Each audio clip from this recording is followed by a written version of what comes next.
తరుగు తక్కువ బంగారం ఎక్కువ BNR golden diamonds Vijayawada Bengaluru Vizag. Hi hello welcome to Suman TV. నేను మీ రోషన్. సో పార్ట్ 1లో మీ అందరూ చూశారు. నందూస్ వరల్డ్ నందు మాట్లాడింది క్లియర్గా, అంటే చెప్పింది తన వర్షన్ ఏంటో చెప్పారు. అంటే క్లియర్గా నాకు ఆ కంపెనీతో సంబంధం లేదు, నా హస్బెండ్ కంపెనీ, అంటే వీడియోలలో ఆమె డామినేషన్ ఏ విధంగా ఉంటుందో సేమ్ అదే విధంగా. సో నాకు సంబంధం లేదు, మా హస్బెండ్ది, నేనేమన్నా దాంట్లో డైరెక్టరా, నాకు అసలు సంబంధం లేదు కదా, అతను కదా పేమెంట్స్ తీసుకుంది, నాకేం సంబంధం, నా ఫోటోలు వాడి లేకపోతే నా పేరు వాడి వ్యూయర్షిప్ తెచ్చుకునే ప్రయత్నం చేస్తుంది తెలుగు మీడియా లేకపోతే తెలుగు వాళ్ళు. మరి ఇన్ని సంవత్సరాల నుంచి నువ్వు చేసిన పని ఏంటి మరి? సో నువ్వు చేసింది కూడా అదే కదా, తెలుగు వీడియోలు పెట్టి లండన్లో ఉండి తెలుగు ఆడియన్స్ని, తెలుగు సబ్స్క్రైబర్స్ని, తెలుగు డబ్బులే కదా తిన్నది. నువ్వేమో లండన్ డబ్బులు అని తినలేదు కదమ్మా, వాస్తవంగా మాట్లాడుకోవాలి కదా కొన్ని. మరి మోసం చేసిన దాంట్లో మరి భార్యాభర్తల వాటా ఇద్దరిది ఉంటుంది. సో ఇప్పుడు తప్పు రుజువైన తర్వాత నా హస్బెండ్ది, నా హస్బెండ్ కంపెనీ అని చాలా క్లియర్గా చిన్నగా ఏం తెలియకుండా పార్ట్ 1లో మాట్లాడేసి తప్పించేసుకుంది అక్కాయ్. బట్ పార్ట్ 2లో అంటే అసలుకి నక్కకి నాగలోకానికి తేడా లేదన్నమాట. వీళ్ళు చెప్పే మాటలకి, వీళ్ళు చేసే చేష్టలకి ఎంత దారుణంగా ఉన్నారంటే మనుషులు. ఇంత దారుణంగా ఉన్న ఈ సమాజంలో కూడా ఇంకా మోసపోయే వాళ్ళు మోసపోతూనే ఉంటున్నారు. మోసం చేసేవాడు మాత్రం ఎప్పుడు హీరోలాగే ఉంటున్నాడు.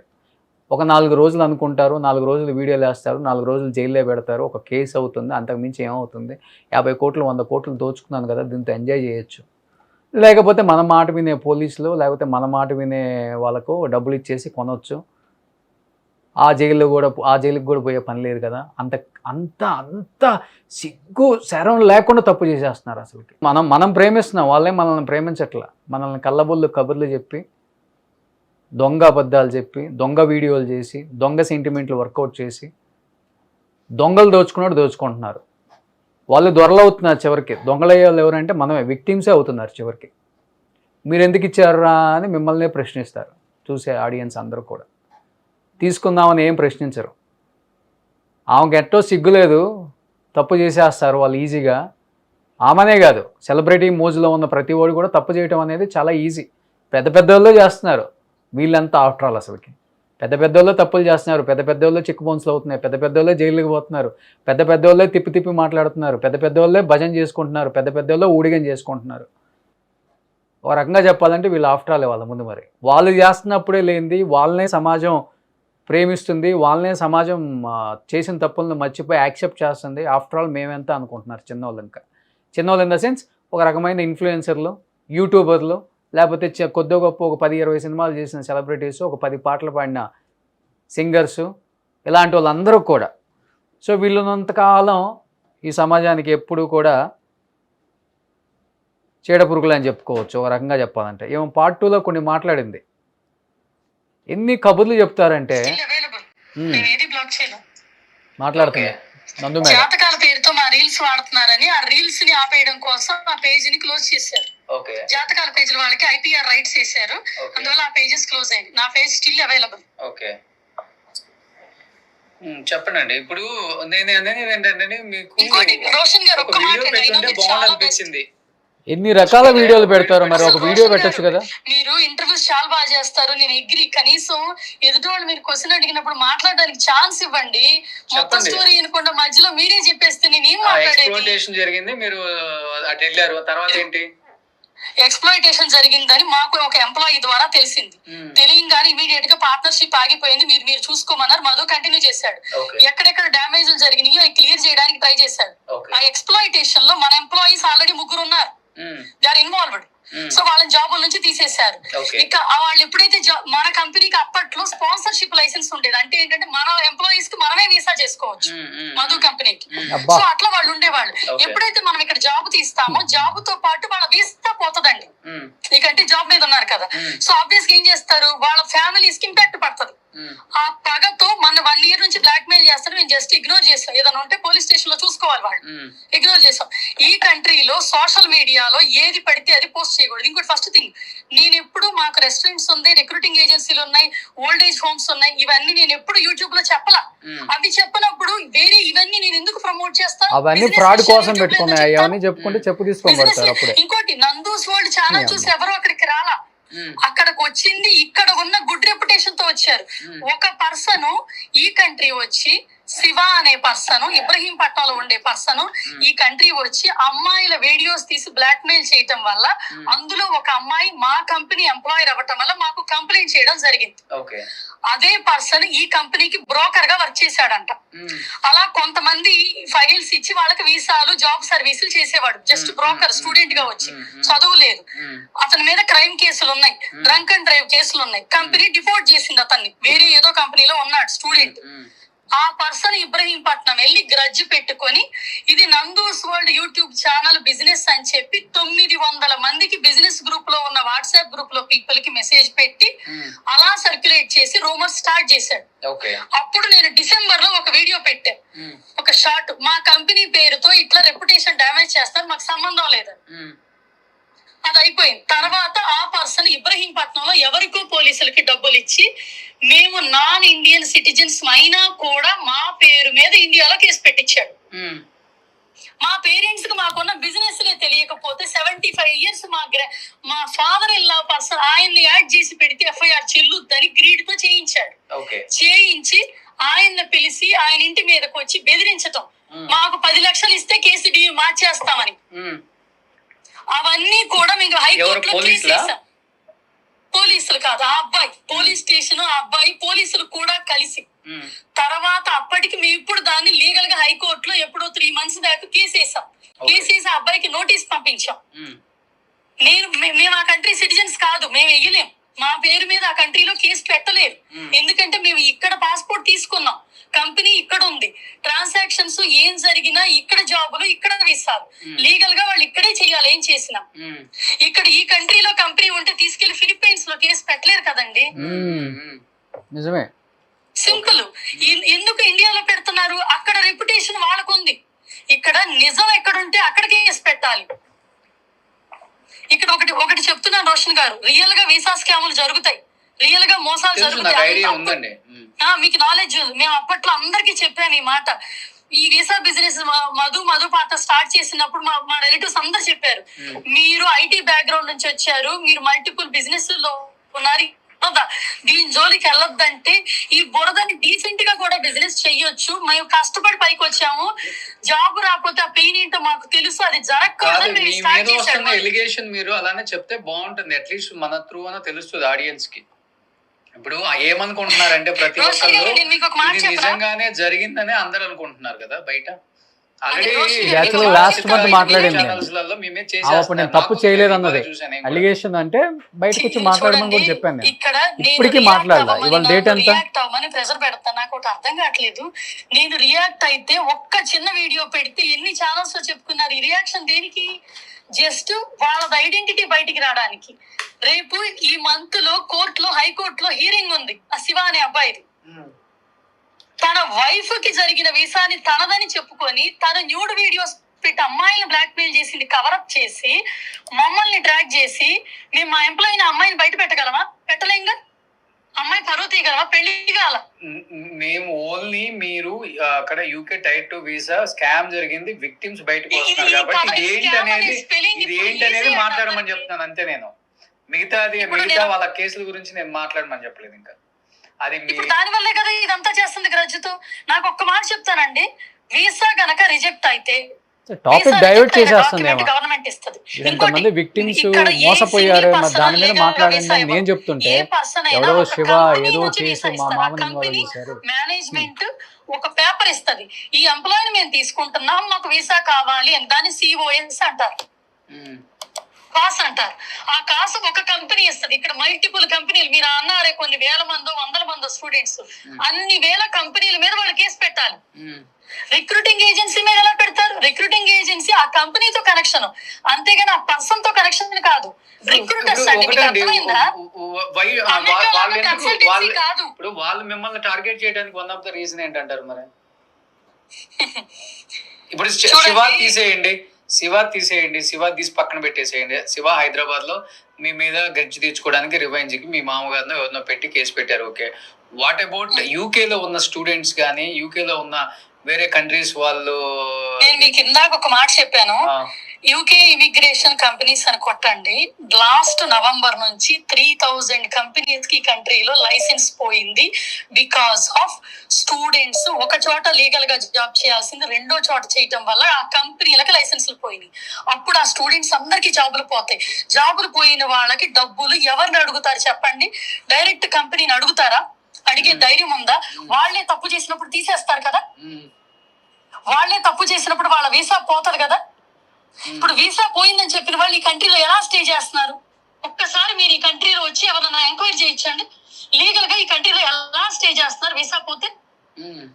Is that legal? కంట్రీలో వీసా పోతే వాళ్ళు యూకేలో ఇంకా eligible, they are working, they have a legal visa. ఎలా వచ్చింది లీగల్ వీసా? ఇక్కడ ఆల్రెడీ లీగల్ వీసా వచ్చిన వాళ్ళు కూడా ఇందులో విక్టిమ్ డ్రామా వేస్తున్నారు.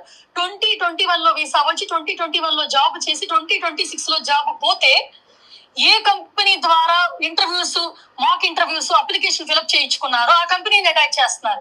నేను ఒక మాట చెప్తాను అనండి, 2021 నుంచి కంపెనీలో ఉంటే ఇప్పుడు ఎందుకు జరిగింది ఇది?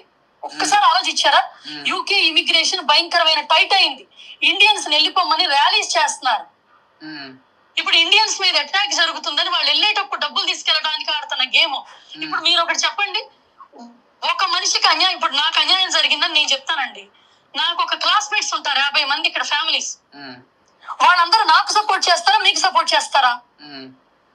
నేను వాళ్ళందరికీ నాకు వచ్చిన దాంట్లో డబ్బులు ఇస్తానని చెప్తా. ఎవరికి సపోర్ట్ చేస్తారండి? ఒక్క మాట చెప్పండి.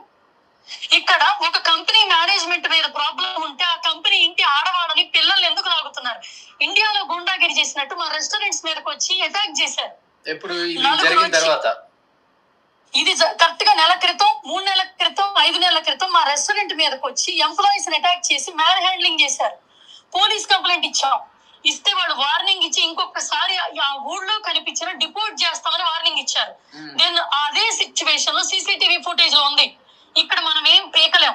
ఇండియా వెళ్ళి చూసుకుందాం, మనకి టిఆర్ఎస్ బ్యాక్గ్రౌండ్ ఉంది. ఈ మాట చెప్పారు. ఎవరికి టిఆర్ఎస్ బ్యాక్గ్రౌండ్? అక్కడ అదే రెస్టారెంట్ లో ఉన్న ఎంప్లాయీస్ కి. ఎవరైతే కొట్టించుకున్నారో, ఎవరైతే ఎంప్లాయీస్ మీద అటాక్ చేస్తున్నారో అప్పుడు మేము వెళ్ళాల్సి వచ్చింది. మాకు కాల్ చేశారు పోలీసులకు. మేము కాల్ చేస్తే వాళ్ళు లైన్ లో పెట్టారు. 5 minutes గ్యాప్ లో ఎంత జరిగిందో దాన్ని డిఫెండ్ చేయడానికి నేను వెళ్ళి వాళ్ళని ఆపి ఇమీడియట్ గా పోలీసులను పిలిస్తే బిఆర్ఎస్ సపోర్ట్ ఉంది ఎవరికంట నాకు తెలియదండి. అందులో ఒక కపుల్ ఉన్నారు. వాళ్ళు ఏంటంటే ఆ అమ్మాయి మెడిసిన్ అని చెప్పి అబద్ధం చెప్పి ఇక్కడికి వచ్చి ఓల్డ్ ఏజ్ హోమ్ లో నాపీలు చేంజ్ చేయటం అమ్మాయి జాబ్. ఓకే, ఆ జాబ్ మనం సర్వీస్ ఆల్రెడీ జాబ్ చేయించి ఇంటర్వ్యూలు చేయించి సర్వీస్ ఛార్జ్ తీసుకున్నారు. ఇంటర్వ్యూలకు వెళ్ళినాక వీసా అప్లై చేసినాక వాళ్ళ ప్రాబ్లం, వాళ్ళ వల్ల వీసా రిజెక్ట్ అయింది. మన కాంట్రాక్ట్ లో ఉంటదండి, visa any reason government reject చేస్తే కంపెనీ ప్రాబ్లం కాదు. వాళ్ళ ఇంటర్వ్యూలో ఎనీ తప్పు చేయొచ్చు, అది అదర్ థర్డ్ పార్టీ రెస్పాన్సిబుల్ కాదు, అది సైన్ చేస్తారు వాళ్ళు. ఇక్కడ లీగల్ గా ఎందుకు ప్రొసీడ్ అవ్వట్లేదు? If it is a mistake. ఇంకోటి 5 years నుంచి ఈ కంపెనీ ఉన్నప్పుడు 5 years లో ఎందుకు జరగలేదు? ప్రవీణ్ కూడా క్లియర్ గా చెప్పాడు. 3 months లో జరుగుతుంది. సో అక్కడ కేసు ఎందుకు పెట్టరు అంటే మేము కూడా కొనడానికి వెళ్తున్నాం వీసా, అలా చెప్తే కేసు అవుతుంది, అందుకని ఇండియాకి వచ్చి కేసులు పెట్టుకుంటున్నాను. ఆ కేసు అతను విన్ అవుతాడు. ఇక్కడ మీకు ఒక్కటి అర్థం కావట్లేదు. మీరు అమెరికాలో అంటారు చూసారా కన్సల్టెన్సీ అని. మాది కన్సల్టెన్సీ కాదు, మధుది రిక్రూటింగ్ ఏజెన్సీ. కన్సల్టెన్సీ అంటే మంత్లీ డబ్బులు తీసుకుంటారు, శాలరీలో పర్సంటేజ్. రిక్రూటింగ్ ఏజెన్సీ అంటే just we recruit, that's it, మన జాబ్ అయిపోయింది. We're not responsible their visa. Visa processing help చేస్తాం. వీళ్ళలో ఇంగ్లీష్ రాదు, ఇండియా నుంచి ఫేక్ సర్టిఫికేట్లు పెట్టుకుని అదర్ కంపెనీస్ ద్వారా వచ్చారు. ఇక్కడికి వచ్చి కష్టాలు ఉన్నాయని చెప్పి బ్యాక్ డోర్ లో హెల్ప్ అడుగుతారు.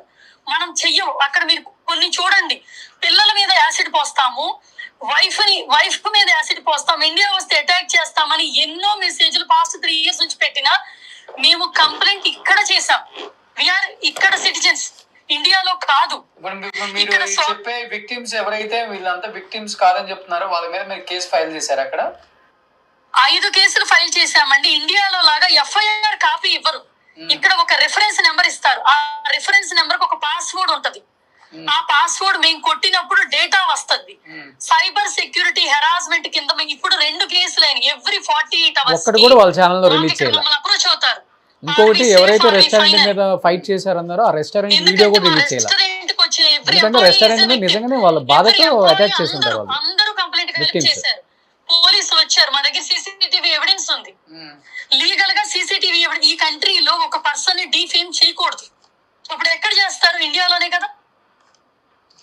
సో ఇప్పుడు ఫైనల్ గా మీ సైడ్ నుంచి ఏం మిస్టేక్ జరగలేదు, మాది కన్సల్టెన్సీ కాదు, రిక్రూట్మెంట్ చేసాము, అయిపోయింది. వాళ్ళు ఇప్పుడు ఇప్పుడు ఆ కంపెనీ జాబ్ అయిపోతుంది. రిక్రూట్ అయిపోయినాక వీసా రిజెక్ట్ అవ్వటం, వీసా యాక్సెప్ట్ అవ్వటం రిక్రూటింగ్ ఏజెన్సీ ప్రామిస్ కాదు. అది ఆ కాంట్రాక్ట్ లో ఏమని సైన్ ఉంటదంటే, మేము మాక్ ఇంటర్వ్యూస్ చేస్తాము, సర్వీస్ చార్జెస్ చేస్తాము. అందరూ ఏం చేస్తారు? తెలుగులో ఒక వీడియో రిలీజ్ చేయొచ్చు కదండి, ఇట్లా చేసి మమ్మల్ని ఫ్రాడ్ చేస్తున్నారు కదా, మేమేమో ఫ్రాడ్ చేయలేదు.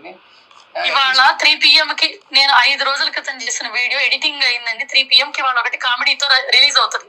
ఆ కామెడీ వీడియోలో what is social media harassment మీద నేను చేశాను. వీడియో రిలీజ్ అయింది. ఒక యాపిల్ కొంటే ఒక షాప్ లో అది పుచ్చిపోయింది అనుకోండి, షాప్ ఎవరు కారణం? ఇష్టపడి డబ్బులు ఇచ్చి కొనుక్కున్న పర్సన్ దాన్ని ఎలా తీసుకుంటాడు అనేది ఉంటది. ఇక్కడ ఎవ్వరు డబ్బులకి ఫోర్స్ చేయలేదంట కదా. మాకు ఒక్క ఎంప్లాయీ పోస్ట్ చేయలేదంట ఆ కంపెనీలో. మధు ఆర్గ్యుమెంట్ రాగానే మధు ఇన్వాల్వ్మెంట్ వస్తుంది.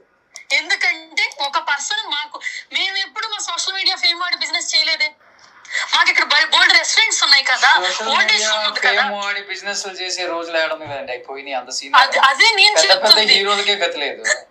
అదే నేను అంటుంది. మరి అలాంటప్పుడు సోషల్ మీడియా హెరాస్మెంట్ నాకెందుకు స్టార్ట్ అవుతుంది? అంతే కదా. ఇప్పుడు రోషన్ గారు మిమ్మల్ని ఒక క్వశ్చన్ అడుగుతాను, చెప్పండి. ఎవరో ఒక రీల్ పంపించారు మా ఫ్రెండ్స్, మాకున్న ఇప్పుడు లైఫ్ అంట వీళ్ళందరూ స్టూడెంట్స్ మోసపోయి మా దగ్గర విక్టిమ్స్ అయ్యారని చెప్తున్నారే, వాళ్ళ డబ్బుల వల్ల అంటున్నారు. కానీ 2000 వీళ్ళు పుట్టక ముందు 2008 లో మేము కొనుక్కున్న ఇల్లు ఛార్జ్ చేస్తుందండి. ఇప్పుడు గవర్నమెంట్ అడగట్లేదు వాళ్ళు. మరి చెప్పండి, గవర్నమెంట్ ఫీజు ఇంత ఉంటది. తర్వాత ఏమడుగుతాడు ఆ పర్సన్? నా ఫ్రెండ్స్ 4 ఉన్నారు, మా అందరికి కలిపి ఎంత అవుతుంది అంటే 16 లక్షలు అని చెప్తారు. మా టీం అంతా వాళ్ళు పంపించిన ఎవిడెన్స్ మీద వర్క్ చేస్తున్నారు, ఏదో స్టూడెంట్స్ కూడా. ఒకసారి అవన్నీ టాలీ చేసుకున్న తర్వాత మీరు అవన్నీ టాలీ చేసుకొని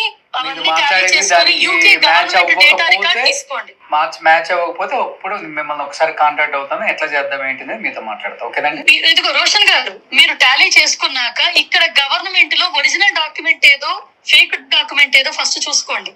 ఒకటండి, ఒక పర్సన్ కి న్యాయం జరిగినా అన్యాయం జరిగినా కోర్టులు ఉంటాయి, పోలీసులు ఉంటాయి.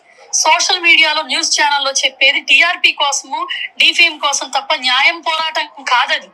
దేశ పోరాటం బోర్డర్ లో జరుగుద్ది, సోషల్ మీడియాలో జరగదు. ఇప్పుడు మీరు టాలీ చేస్తున్నారే, మీరు టాలీ చేసింది మొత్తం యూకే గవర్నమెంట్ సైట్ లో రియల్ దాంట్లో పెట్టి మీరు చెక్ చేసి ఇక్కడ నుంచి ఒక ఎవిడెన్స్ తీసుకోవాలి. ఇంకోటి నాకు చెయ్యొద్దు. నేను ఇప్పుడు నా నెంబర్ కి చేస్తే మధుతో మాట్లాడండి. తను ఏది మాట్లాడినా రికార్డ్ చేసి front bit last bit cut చేసి మధ్యలో పెట్టి తీసుకుంటున్నారు. తను మాట్లాడటం మానేశాడు. ఇది నేను ఇక్కడ ఈ కంట్రీలో గవర్నమెంట్ ఏదైనా అడిగితే చెప్పాలి, వేరే ఎవరో ఇన్ఫ్లుయెన్సర్స్ అడిగితే ఆన్సర్ చెప్పాల్సి వస్తుందండి. ఇదేం పంచాయతీ మాకు అర్థం కావట్లా. ఇక్కడ యూకే రిజిస్టర్డ్ కంపెనీ, కంపెనీకి లైసెన్స్ పోయింది కానీ మా కంపెనీ బిజినెస్ లైసెన్స్ లైసెన్స్ పోయింది అంతే.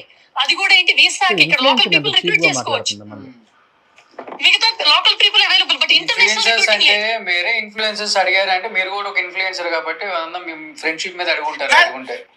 అడగలేదండి, చేసేస్తున్నాడు. ఒక అబ్బాయి 4-5 వేలు ఫాలోవర్స్ ఉన్న ఒక స్టూడెంట్ రీల్ కింద డబ్బులు తీసుకొని చేసేస్తున్నాడు. అసలు బూతులు తిడతా చేసేస్తాడు యూకే లో. నేను ఏదో ఒక వీడియో చూసాను తెలుగులో ఏదో ఛానల్, ఇప్పుడే నాకు తెలియదు, నేను ఇప్పుడు చూసిన తర్వాత అనిపించింది. నాకు కొంచెం యూట్యూబ్ నాలెడ్జ్ లేదండి, ఎవరెవరు ఇన్ఫ్లుయెన్సర్స్ ఎవరు ఏం చేస్తారో కూడా. ఎగ్జాక్ట్లీ, చాలా మంది ఉన్నారు ఇక్కడ. ఒకటండి, మేము యూట్యూబ్ ఈ బిజినెస్ రెండు మా కర్మగాలి దగ్గర 2 ఏళ్ల గ్యాప్ తో వచ్చినట్టు ఉన్నాయి. కానీ మేము ఎప్పుడు ప్రమోట్ చేయాల. ఈవెన్ రెస్టారెంట్ పెట్టి అందరూ నన్ను ప్రమోషన్ అడుగుతారు ఇక్కడ తెలుగు వాళ్ళు, కానీ నేను ఎప్పుడు ఇక్కడ రెస్టారెంట్స్ ప్రమోట్ చేయాల, ఎందుకంటే మాకే రెస్టారెంట్ చేంజ్ ఉంది. ఇంకోటండి, ఒకటి గుర్తుపెట్టుకోండి, మేము ఎంతో కష్టపడి ఈ కంట్రీ వచ్చినప్పుడు ఈజీ దారి స్టూడెంట్స్ కోసం స్టార్ట్ చేస్తే మన తెలుగోడిని ఏదైనా చెయ్యొచ్చు. ఇవాళ నేను కామెడీ వీడియో పెట్టింది అదే, తెలుగోడు కాబట్టి తెలుగోడిని ఏదైనా చెయ్యొచ్చు. తెలుగోడు పరువు తీస్తామంటే తెలుగోడు నమ్ముతారు. పర్సనల్ గా ఇవన్నీ చూసిన తర్వాత నేను కాల్ చేస్తానండి. అసలు మీ ఇష్టం అండి. ఓకే నంది గారు. సో ఇది ఫైనల్గా మన నందు గారి సెకండ్ వర్షన్. అంటే ఆమె క్లియర్గా చెప్తున్నారు అక్కడ రెస్టారెంట్ మీద ఆల్రెడీ దాడి చేశారంట. మరి దాని మీద దాడి జరిగిన వీడియో అయితే ఆమె ఎక్కడ రిలీజ్ చేయలేదు. అండ్ ఇంకొకటి చాలా మంది మీద కేసులు పెట్టానని చెప్తున్నారు. ఎఫ్ఐఆర్ మాకు ఇక్కడలాగా ఎఫ్ఐఆర్ కాపీ ఇయరు ఆన్లైన్లో చెక్ చేసుకోవాలన్నారు. మరి దాని స్టేటస్ ఏంటో కూడా తన యూట్యూబ్ ఛానల్లో పెట్టలేదు. నేను ఫోన్ చేసింది 1 నెల క్రితం. డెఫినెట్గా ఇదంతా టాలీ అయిన తర్వాత మీరు తప్పు చేశారని చెప్తే డెఫినెట్గా దీని గురించి మాట్లాడతానని క్లియర్గా చెప్పాను ఆ రోజు. అందుకే ఆ కాల్స్ ఈరోజు నేను బయట పెట్టి మాట్లాడాల్సి వస్తుంది. ఇంకొకటి తను చెప్తున్నారు అంటే యూకే గవర్నమెంట్ అక్కడ పాలసీల గురించి అక్కడ రకరకాలు ఏదో చెప్తున్నారు. సో ఏమైనా పాలసీలు ఉండొచ్చు. మీ పాలసీలు డెఫినెట్గా ఒక స్టూడెంటు లేకపోతే ఒక ఫ్యామిలీ మీ ద్వారా నష్టపోయారు అంటే దాన్ని మళ్ళీ వాళ్ళకి మంచి జరిగేలా చేయటం కూడా మీదే బాధ్యత. డెఫినెట్గా మీరు డబ్బులు తీసుకున్నారనే మాట వాస్తవము. వాళ్ళ దగ్గర నుంచి వీసా ప్రాసెసింగ్కి మీరు నమ్మించి మోసం చేశారనే మాట కూడా వాస్తవమే. కాబట్టి వాళ్ళు కూడా అక్కడ ఎందుకు కేసు పెట్టలేదు అనేదానికి కూడా రీజన్ చెప్పారు. సో ఆమె మీద కేసు పెడుతున్నావు, ఎందుకు కేసు పెడుతున్నావు? సో నేను కూడా వీసా బయింగ్ అంటే నేను కొనుక్కుంటున్నాను, అది కూడా అక్కడ క్రైమే కాబట్టి మేము పెట్టలేదు, అందుకని ఇండియాలో పెట్టామని చెప్తున్నారు. సో ఎనీహావ్ దీనికి బయటకు వచ్చి సమాధానం చెప్పాల్సిన బాధ్యత నందుగారి మీద, నందుగారు హస్బెండ్ మీద కూడా ఉంది. డెఫినెట్గా ఇంతమంది 300 మంది స్టూడెంట్స్ మోసపోయారంటే చిన్న విషయం కాదు. ఇది ఒక తెలుగు రాష్ట్రాలే కాదు, మిగతా రాష్ట్రాలకు సంబంధించిన వాళ్ళు, పాకిస్తాన్ వాళ్ళు, బంగ్లాదేశ్ అంట, దుబాయ్ అంట, ఎంతోమంది మోసపోయారు వీళ్ళ ఏజెన్సీని నమ్ముకొని, వీళ్ళ హస్బెండ్ని నమ్ముకొని, వీళ్ళ ఫ్యామిలీని నమ్ముకొని. సో డెఫినెట్గా ఆన్సర్ చేయాలి మీరు. సోషల్ మీడియాలో రకరకాల వీడియోస్ చేస్తారు, దీని మీద కూడా ఒక వీడియో చేయాలి. ఎందుకు జరిగింది, ఎందుకు జరగాల్సి వచ్చింది, నెక్స్ట్ వాళ్ళకి సొల్యూషన్ ఏంటి, దీని మీద కూడా మీరే వీడియో చేయాలి.